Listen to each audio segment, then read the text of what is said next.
Bismillahirrahmanirrahim. Assalamualaikum warahmatullahi wabarakatuh. Rekan-rekan sahabat YouTube dimanapun berada, saya Said Azmi, salah seorang dari sekian banyak pekerja seni dan budaya Aceh. Aktivitas saya selama ini mungkin termonitor di channel YouTube Said Azmi Official, tentunya di bidang seni musik dan suara. Rekan-rekan yang kami banggakan, pada kesempatan ini kami telah mencoba menyiapkan sebuah program video vlog mengangkat tema tentang seni budaya, adat, dan sejarah, tentunya yang berada di daerah saya, di tempat saya di Maulabo, Kabupaten Aceh Barat, Provinsi Aceh. Tujuan kami adalah untuk berbagi informasi, mungkin ada hal-hal yang sudah dilupakan. Kami hanya bertujuan untuk sharing, untuk kembali kita mengevaluasi apa yang selama ini mungkin sudah semakin diabaikan. Tujuan kami hanya untuk berbagi tentunya kepada generasi muda, bukan untuk memojokkan pihak-pihak yang kita anggap tidak sejalan dengan pikiran saya. Jadi murni untuk motivasi kepada generasi muda, tentunya untuk semakin mencintai apa yang sudah diwariskan oleh para leluhur. Untuk itu kami berharap rekan-rekan sekalian senantiasa dapat mendukung channel YouTube Said Azmi Official agar kami senantiasa terus dapat berkarya, dan channel YouTube ini ke depannya harapan kami akan terus berkembang dan bermanfaat bagi khalayak ramai. Untuk video vlog pada episode pertama ini, kami mencoba mengangkat sebuah fakta di lapangan tentang terjadinya sebuah pergeseran nilai terhadap perlakuan adat Aceh yang sebenarnya, yang hari ini semakin samar dan semakin terabaikan tentunya oleh masyarakat kita sendiri. Berbicara tentang adat, jika kita menelaah dari makna adat, maka kita akan menjumpai sebuah kegiatan yang lazim dilakukan pada suatu tempat yang bersifat sakral dan diikuti oleh seluruh masyarakat, dipatuhi dan dilaksanakan secara turun-temurun dari sejak dahulu sampai dengan sekarang. Dan adat itu sendiri tentu identik dengan simbol-simbol kebendaan serta perilaku dan pola tingkah laku yang sudah terpola dari sejak dahulu hingga sekarang. Sebagaimana contoh yang ada di depan saya, ketika kita melihat sebuah rencong ini, maka secara umum baik masyarakat Aceh ataupun masyarakat di seluruh Indonesia akan tahu bahwa ini adalah berasal dari daerah Aceh. Maka saya katakan tadi, berbicara adat maka akan berbicara tentang simbol-simbol kebendaan. Dan ini adalah sebuah karya mahakarya yang diwariskan oleh para pendahulu kita dahulu, tentunya dari masyarakat Aceh, nenek moyang kita, yang telah menciptakan sebuah kupiah meketup kalau disebut di Aceh, yang menjadi sebuah ciri khas tentang adat istiadat dan budaya Aceh. Tatanan dan perilaku adat Aceh dari sejak dulu sampai dengan sekarang yang diwariskan oleh para pendahulu atau sering disebut dengan Indatu, tentunya sejalan dengan norma-norma agama dan syariat Islam yang berlaku di Aceh.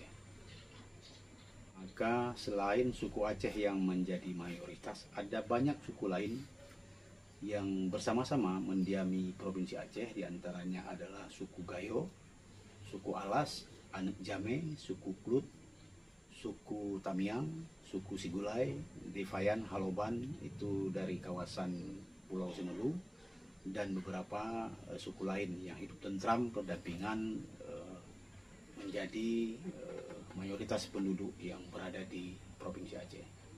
Dan hari ini bersama-sama tentunya menjaga dan melestarikan adat istiadat sesuai dengan kebiasaan suku-suku tersebut.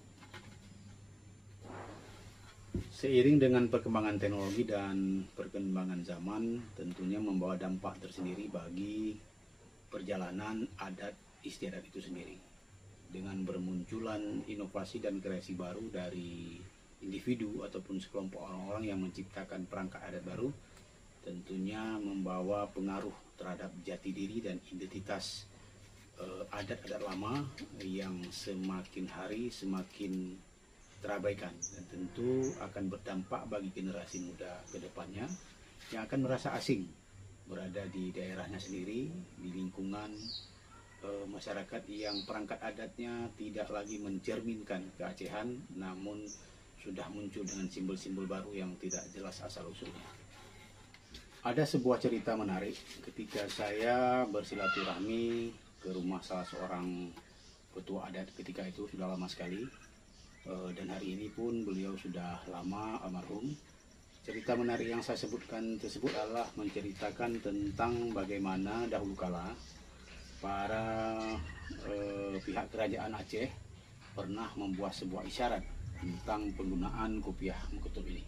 Cerita beliau kepada saya, dahulu kala selain warna kuning ini hanya boleh digunakan oleh kalangan keluarga raja,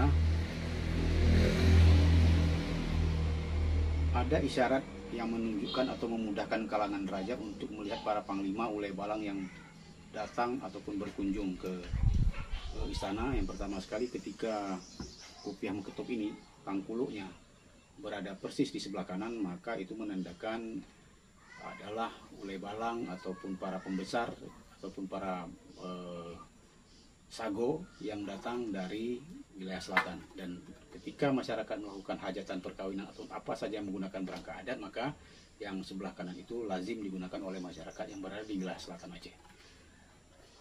Untuk isyarat kedua, ketika ini berada di sebelah kiri, maka lazim digunakan oleh para ulai balang ataupun pembesar ataupun masyarakat yang berada di wilayah barat Aceh. Dan di sebelah belakang tangkuluknya itu adalah digunakan lazimnya di wilayah Kutaraja, Banda Aceh, Aceh Besar, dan hingga ke utara.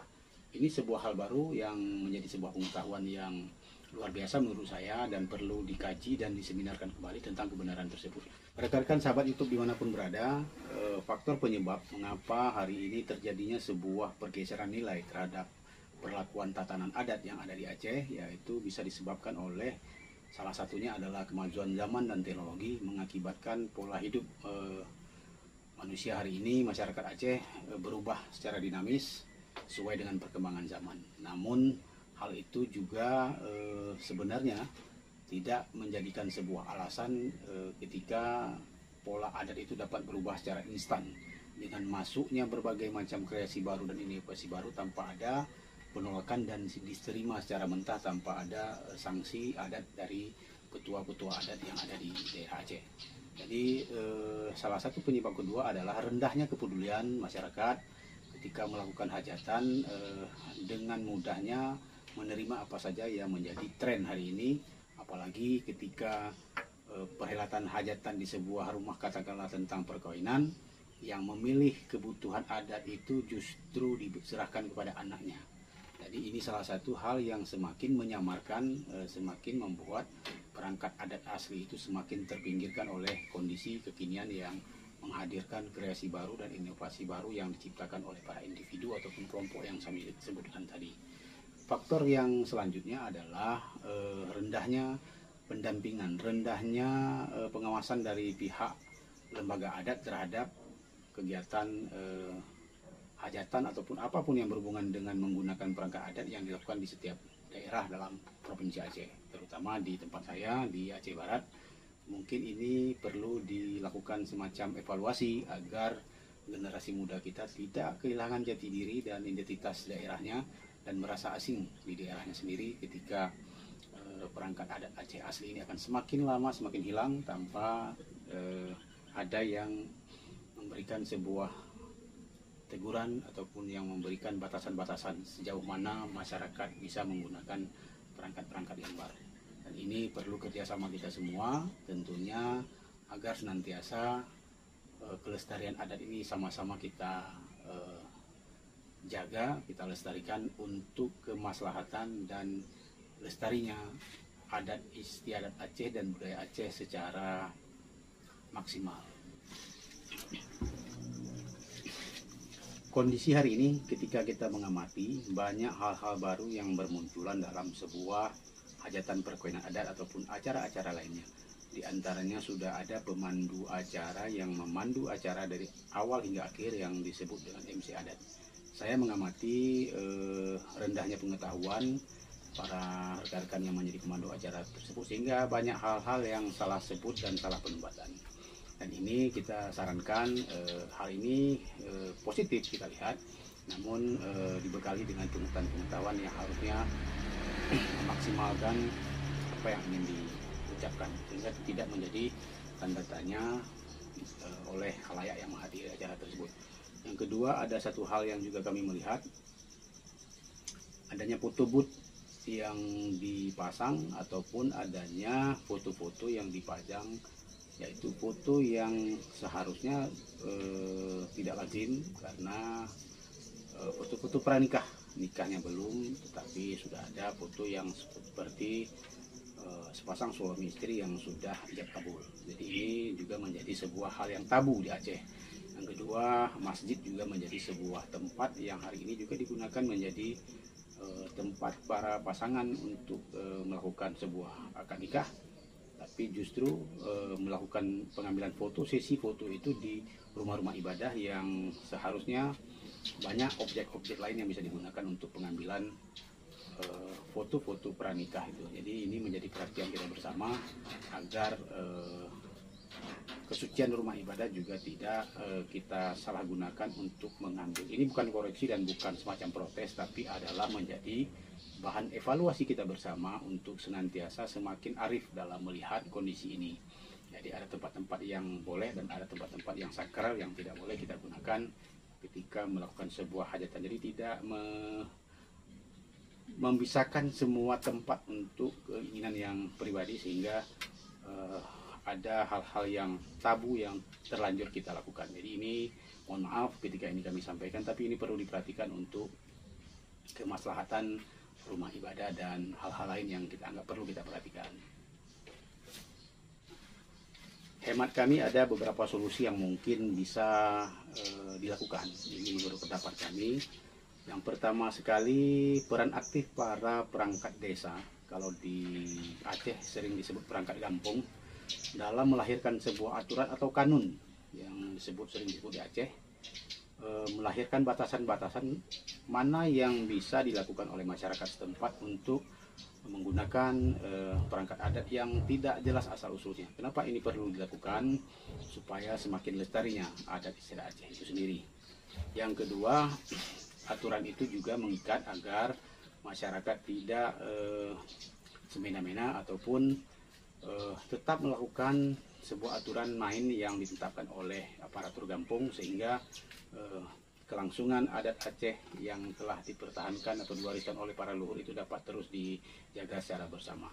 Yang kedua, semakin maksimalnya kurikulum yang diberikan kepada para remaja, para generasi muda dari mulai tingkat sekolah dasar sampai dengan perguruan tinggi, dengan memasukkan pelajaran materi tentang muatan lokal dan kearifan lokal.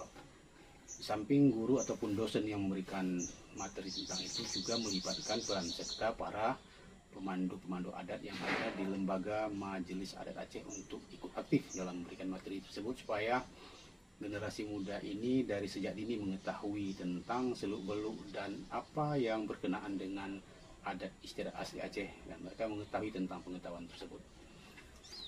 Dari pengamatan yang kami lakukan, para penyedia jasa rental alat-alat pelaminan hari ini pun juga agak sedikit kesulitan dalam menentukan originalnya sebuah perangkat adat Aceh itu sendiri, sehingga mereka berkreasi kadang-kadang memadu padankan dengan perangkat adat lainnya.